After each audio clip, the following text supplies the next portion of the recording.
Assalamualaikum warahmatullahi wabarakatuh. Jumpa lagi bersama saya Egy Rosli Subiakto.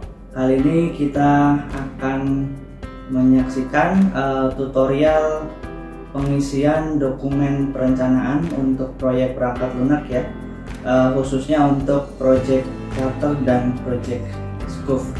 Oke, kita akan mengisi untuk dua dokumen tersebut secara bersamaan, tentunya nanti dengan diberikan contoh-contoh cara pengisiannya dan diberikan juga contoh yang sudah jadi seperti apa ya. Oke, kita akan kembali untuk tutorialnya sesaat lagi ya, setelah yang mau lewat berikut ini. Jangan lupa untuk like, subscribe, dan nyalakan notifikasi loncengnya agar tidak ketinggalan video terbaru dari saya. Terima kasih. Oke, kita akan mulai. Untuk yang pertama adalah pengisian project charter dulu ya. Silakan bisa diperhatikan di layar ya. Untuk project charter, seperti di pertemuan pertama saya jelaskan, di situ ada nama proyek, kemudian nama kelompok, tujuan proyek. Nah, di sini sudah ada isiannya ya, seperti apa nanti. Kemudian manfaat hasil pekerjaan, lalu ada stakeholder proyek, ada jadwal. Nah, jadwal ini nanti dibuat dalam bentuk Gantt chart ya, nanti ada contohnya seperti apa. Kemudian hasil pekerjaannya atau deliverable-nya seperti apa. Nah, ini untuk project charter ya. Nah, seperti apa pengisiannya ya.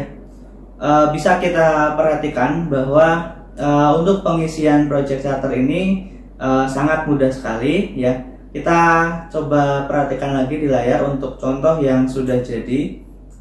Nah, di sini ada contoh untuk nama proyeknya adalah TRIT ya, Sistem Informasi Gawat Darurat Terpadu. Nah, kemudian nama kelompoknya, ini nama kelompok kalian ya. Misalkan kalau di grup pramuka itu ada kelinci, ada harimau, dan lain sebagainya. Nah, kalian silakan membuat nama kelompoknya. Misalkan di sini Trade Apps Developer. Nah, kemudian nama kelompoknya kalian sebutkan untuk NIM ya. Sebutkan NIM dan namanya ya. Kelompoknya ini kebetulan ada 4 orang. Nah, kalau kalian 5 orang berarti tinggal tambah 1 ya. Lalu tujuan proyek kalian jelaskan bahwa misalkan ini aplikasi TRIT ini dapat mengirimkan informasi kepada orang terdekat maupun pihak berwajib saat ada keadaan darurat ya, dirampok atau semacamnya, dan seterusnya ya. Ini tujuan proyeknya kalian jelaskan. Oke, kemudian manfaat hasil pekerjaan. Nah, manfaat ini kalian juga harus mendeskripsikan manfaatnya ini untuk siapa. Aplikasi yang kalian buat ini nantinya untuk siapa, end usernya kira-kira siapa, atau stakeholdernya siapa.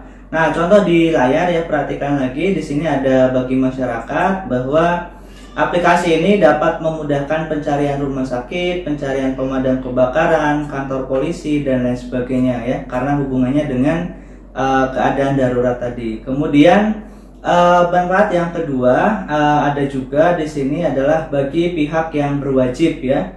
Di sini untuk mengetahui lokasi kecelakaan, rampok, dan lain sebagainya. Nah, ini hanya contoh. Nanti kalian menyesuaikan untuk aplikasinya ya. Ya.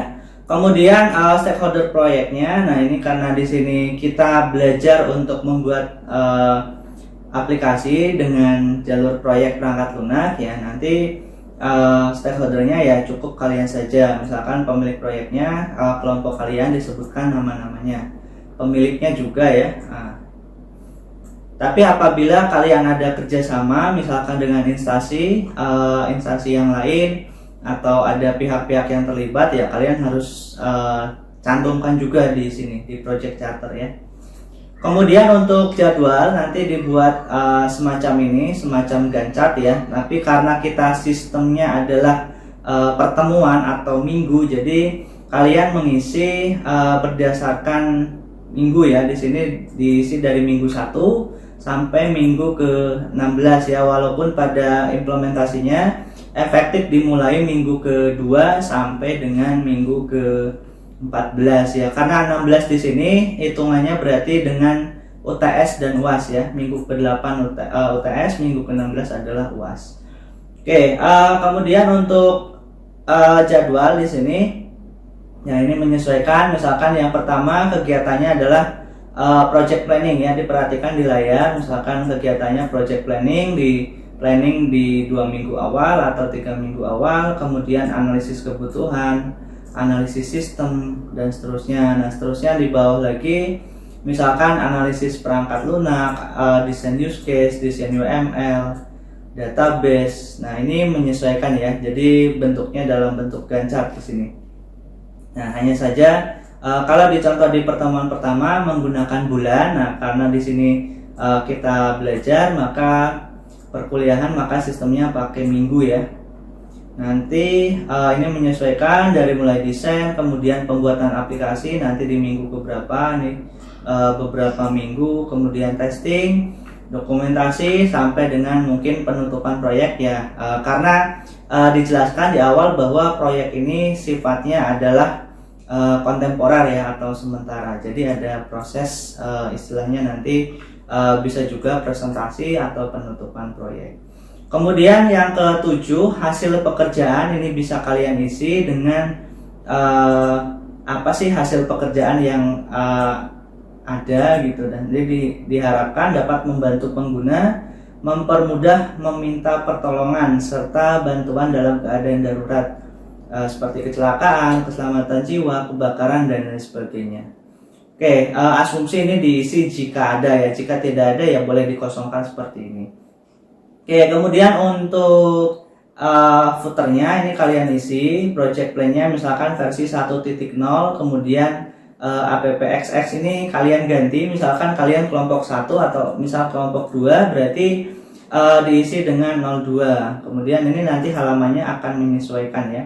Nah, ini jangan dirubah, biarkan saja seperti ini. Oke, ini untuk project charter yang pertama ya. Nanti setelah ini kita akan lanjut bahas untuk project scope ya. Tapi kita akan kembali sesaat lagi. Oke, selanjutnya kita akan mencoba, saya akan memberikan tutorial bagaimana cara mengisi untuk project scope-nya ya. Jadi project scope ini masih satu dokumen dalam project planning atau dokumen perencanaan ya, perencanaan proyek ya.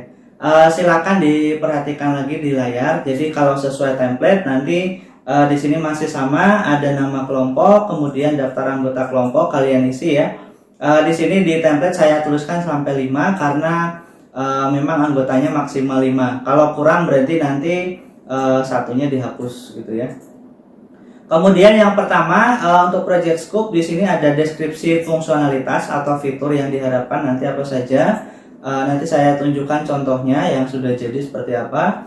Kemudian model proses pengembangan perangkat lunak ini yang kalian gunakan ya. Kalian misalkan menggunakan waterfall, kemudian prototyping, kemudian ada RAD, Rapid Application Development, kemudian ada increment, ada V model, ada agile misalkan ya, di dalamnya mungkin ada Scrum dan lain sebagainya. Kemudian nanti kalian buatkan work breakdown structure-nya atau task-tasknya di sini ya, pekerjaan-pekerjaan apa yang dikerjakan. Kemudian yang keempat, deskripsi dari nomor poin 3 ini ya, deskripsi aktivitas atau task yang kalian kerjakan. Nah, ini sangat mudah sekali. Di sini termasuk research yang terlibat, penanggung jawab, durasi, dan awal serta akhir dari tanggalnya, serta ada catatannya ya. Oke, seperti apa ya untuk pengisiannya, ini sangat mudah sekali. Ketika kalian sudah ada topiknya, sudah ada temanya, kira-kira kan kalau temanya tentang budaya Indonesia, berarti kalian tinggal mengembangkan topiknya, bahwa topiknya misalkan tentang tadi aplikasi pencatatan barang di museum, atau misalkan di kuliner khas Semarang dan lain sebagainya. Oke, saya akan memberikan contoh yang sudah jadi. Silakan diperhatikan lagi di layar. Untuk project scope ya, di sini dituliskan nama kelompoknya, misalkan Trade Apps Developer, kemudian nama kelompoknya disebutkan ketuanya siapa ya. dan seterusnya. Kemudian di sini untuk deskripsi fungsionalitas ya, berarti ini adalah deskripsi fungsi ya. Mungkin kalian sudah paham adalah fungsionalitas atau fitur apa saja yang nanti diharapkan ada di dalam sistem. Nah, kalian tulis dalam bentuk list seperti ini ya. Bisa menggunakan ABC atau misalkan I kecil atau I Romawi seperti ini ya. Nah, ini misalkan fungsi yang pertama nanti bisa mengirimkan informasi kepada pihak berwajib saat keadaan darurat, atau yang lain. Nah, misalkan yang terakhir ini adalah melihat informasi pengaduan umum masyarakat ke pihak kepolisian ya. Jadi kalian tuliskan semua fitur yang ada di dalam perangkat lunak yang akan kalian bangun nantinya ya. Ini masih di proses perencanaan. Selanjutnya yang kedua, model proses. Tadi seperti saya bilang bisa menggunakan misalkan waterfall, prototyping, RAD, kemudian ada V-model, ada juga misalkan bisa menggunakan Agile. Nah, kebetulan untuk kelompok ini silakan diperhatikan di layar ya. Kelompok ini menggunakan tahapan waterfall ya, atau menggunakan waterfall. Nah, untuk waterfallnya kalian gambarkan, kemudian nanti tahapannya kalian jelaskan ya. Jelaskan di sini bukan berarti menuliskan teori ya, tapi tahapan-tahapan yang akan kalian lakukan, perencanaan yang akan kalian lakukan, kemudian sesuaikan dengan aplikasi yang kalian akan buat nantinya seperti apa. Nah, di sini jadi menyinggung aplikasi Treat. Nanti Treat ini diimplementasikan dalam platform mobile, nah bisa juga web ataupun desktop ya. Kebetulan di sini menggunakan mobile ya. Nah, antar mukanya, kemudian lain sebagainya. Nah, ini tadi kebutuhan fungsional ya, sama dengan yang atas tadi. Non fungsional juga bisa kalian sebutkan di sini ya, untuk kebutuhan. Kemudian menentukan tujuan. Nah, ini hanya hanya contoh. Nanti tahapan-tahapan ini kalian sesuaikan dengan tahapan pengembangan yang kalian lakukan ya. Misalkan pakai prototyping ya, mengikuti tahapan prototyping. Nah, ini pakai waterfall, kemudian ada desain. Nah, nanti contohnya misalkan di sini ada use case-nya, kemudian tahap implementasi. Implementasi pertama misalkan database, kemudian pengkodean dan lain sebagainya. Lalu ada verifikasi, ini sesuai dengan tahapan tadi ya. Lalu maintenance. Nah, di waterfall seperti itu. Kemudian poin yang ketiga ini adalah menjelaskan deskripsi aktivitas ya, atau tugas-tugas yang akan dilakukan ya. Untuk deskripsi aktivitas kalian tuliskan, ini berdasarkan tadi di atas ya. Nah, kalian tuliskan di sini ada project planning, kebutuhan, analisis kebutuhan. Jadi ini sesuai dengan jadwal tadi ya. Ini tinggal kalian pindah ke sini. Kemudian PJ ini penanggung jawab ya, PJ penanggung jawab. Nah, ini siapa? Sebutkan dari setiap anggota kelompok. Lalu waktunya, ini durasinya kan menyesuaikan dari jadwal yang ada di project charter tadi. Prioritasnya ya ini task sebelumnya yang mengikuti, misalkan kebutuhan 2 ya, otomatis prioritasnya adalah aktivitas yang pertama. Kemudian kalau kita ada di posisi aktivitas ketiga, berarti perinya ini ya sebelumnya, berarti aktivitas kedua. Nah, kalau kalian masih ragu untuk tanggalnya, nah ini dikosongkan. Tapi apabila sudah ada tanggalnya, misalkan minggu ke 2 ini mulainya tanggal 8, nah nanti ditulis tanggal 8 dan seterusnya. Deliverable ini hasilnya nanti ada perancangan, kemudian batasan dan sebagainya. Nah, kalaupun ada catatan-catatan nanti bisa disesuaikan.